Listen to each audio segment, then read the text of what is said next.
Hi, everyone. Welcome to the Child Anxiety FAQ podcast. FAQ stands for Frequently Asked Questions, and I'm answering your questions about child and teen anxiety.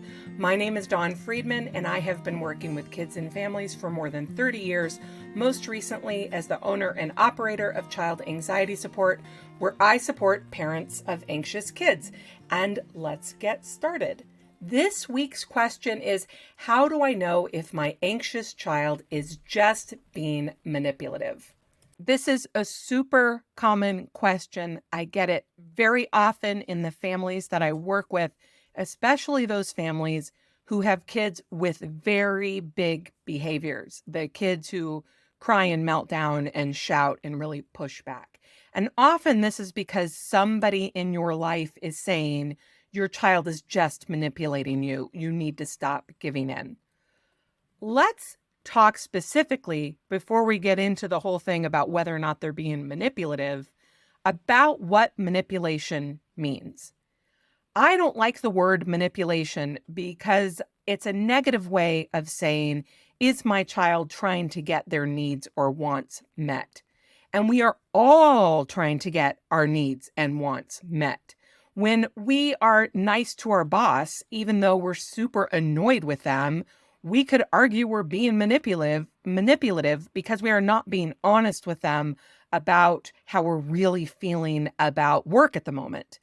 But it's important that we show up at work and are appropriate and are nice to our boss even when we're mad at them, so we can keep our jobs. That's just the reality.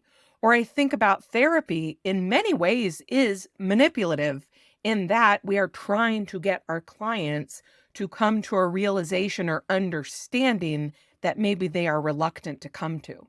And so we might be manipulative. We wouldn't say it's manipulative because that sounds so negative, but it really is about working with people in a way that we can direct them to more positive behaviors that they may be reluctant to go towards. So let me just give you an example. Let's say I have been assigned to work with the big bad wolf, and he has been mandated to therapy because he is harassing the three little pigs. When he comes to me in therapy, I don't lead with, stop harassing the three little pigs, stop doing that, you're a bad wolf, how can you do this? Because that's not going to work. He is not going to buy into our work together if I come at him like that, even though I may feel strongly that he is inappropriate or even a lousy wolf. Instead, I might need to manipulate him by validating aspects of his experience and letting him see me as an ally by saying, yeah, the three little pigs, boy, are they jerky with their house building. And my gosh, you build a house out of straw, you can expect it to get knocked over. Maybe that's what I would need to begin with until he and I are kind of on the same page. It feels like, hey, this therapist really gets me. I don't feel super judged by her. And then I can say, but even though they're jerks, that doesn't mean it's appropriate to go knock down their housing. Do you see how joining with him might be what I have to do to get to the ultimate goal of having him quit harassing pigs? And again, there's a lot of different ways that we might do this as a therapist. And it's not that we're dishonest. It's not that we are trying to get one over on the wolf. It's that we are trying to figure out, how do I get you to work with me in a way that is helpful for everybody? And maybe I can put aside some of my ideas about how the world ought to be in order to work with somebody who I might not like very much. Okay, so let's think of manipulation as a way to get needs and wants met. And that when we use the word manipulation, we're the way that we disapprove of a little more. So now we have this definition of manipulation as a way to get our needs or wants met. And you as a parent can help your child understand how to get their needs and wants met in more appropriate ways by not allowing ourselves to be manipulated. Now, this is not the same thing as if you are in a relationship with another adult who is being manipulative. I am not victim blaming you for allowing, I've got air quotes here for those of you not watching on YouTube, allowing yourself to be manipulated. I'm not talking about those relationships. I'm talking about your relationship with your child where you are essentially the more powerful person. And so your child is going to try different ways of behaving in the world with you. You're their practice relationship, which means they're not always going to do things in a super lovely way.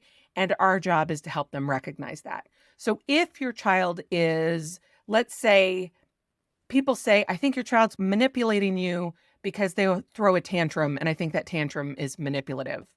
Well, I don't know whether it is or not. I have not met you and your child. I don't know if it's a meltdown, a child who's really unable to function, who's really down at the bottom of their brainstem, who really is completely overwhelmed, or a child who has learned, when I pitch a fit, my parent doesn't make me do the thing I don't want to do.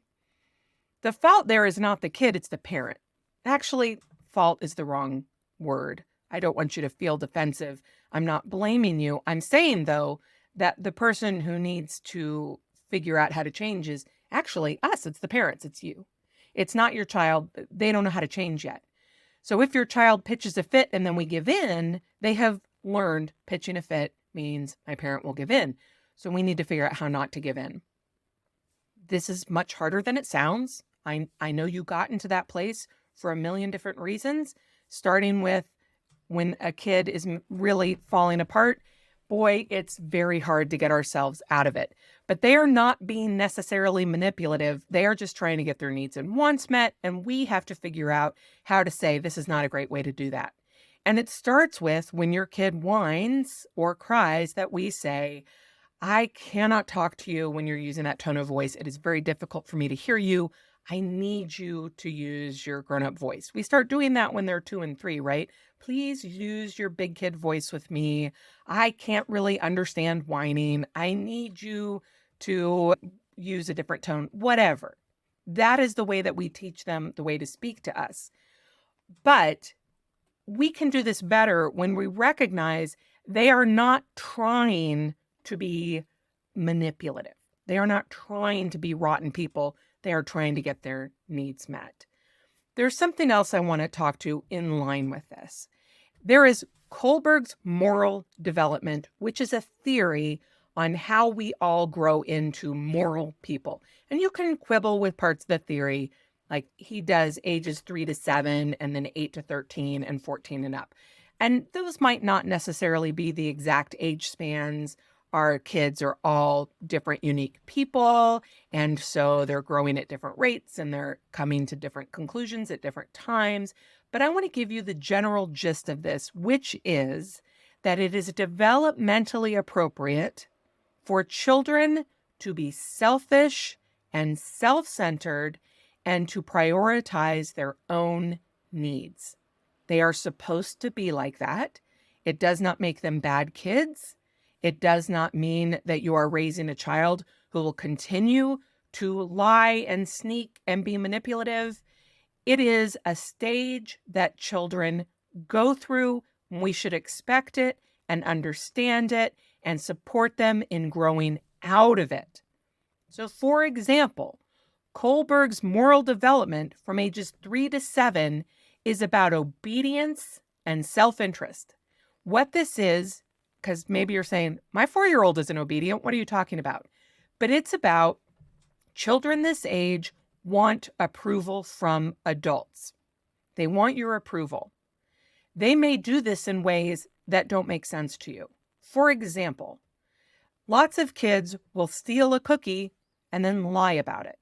And you say, if they wanted my approval, why would they be stealing cookies and lying about it? Well, they're doing that because they want your approval and they want a cookie. So they steal the cookie because they want a cookie. And then they lie about it because they want your approval. That is actually part of their moral development. They are lying to you because they don't want you to be mad at them. And you say, oh no, I'm raising a liar. No, you're raising a kid who is playing at lying to figure out, how can I get a cookie and not get in trouble for it? Because I really hate to get in trouble. But again, they're about self-interest, which is, I really want a cookie so much that I'm going to go get a cookie. Kids will often only be nice because they want other people to be nice back. And again, we can sometimes see this as manipulative, like you manipulated your younger sibling out of a toy. They don't see it that way. They see it as, I am getting my needs met because I'm the most important person in the room. And that, again, is developmentally appropriate. We should expect that of kids. That's part of what they're growing out of. Then at ages 8 to 13, and remember, these are very rough ages, it's conformity and interpersonal accord, which is they consider good behavior that wins praise. So they're not being good for the sake of goodness. I mean, some kids are, but often they're being good because they love the praise it gets them. So my husband and I joke about this because both of us at about this age made a point of when we would go to a restaurant, our siblings would order pop and he and I would both order milk because our parents would make a fuss over what good kids we are for ordering milk. I just think it's funny that we both did this manipulative thing to get praise from our parents, not because we really valued milk, but because we valued the praise. The praise was the motivator, not the good behavior itself. Around these middle ages, like 6, 7, well, it's like 7, 8, around there, 9, 10. These are kids also who will cheat at games, but then get really mad when other people cheat because they're coming up against that moral code. And at the same time, they have a selfish self-interest. My point is that your anxious child may be melting down, tantruming, whining, refusing, being difficult. Yes, because they are at a selfish, self-centered place where their functioning is more important to them than your functioning. And their idea that the world should be safe and clean and clear and easy for them may supersede their understanding that actually life can be difficult for everybody. So you may see your child as very selfish at this age, and you're right, but also they should be. Just like your 2-year-old is messy at eating spaghetti, your 9-year-old, your 12-year-old can and should be selfish. It is part of it.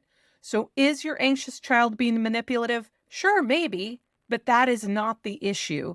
The issue is more about how do I teach my anxious child how to get their needs met and their wants met in a way that isn't so difficult for the other people in the family. And do you see that is a completely different question? Okay, if you have further thoughts about this, I would love to hear it. Get back to me, and I'll see you next week.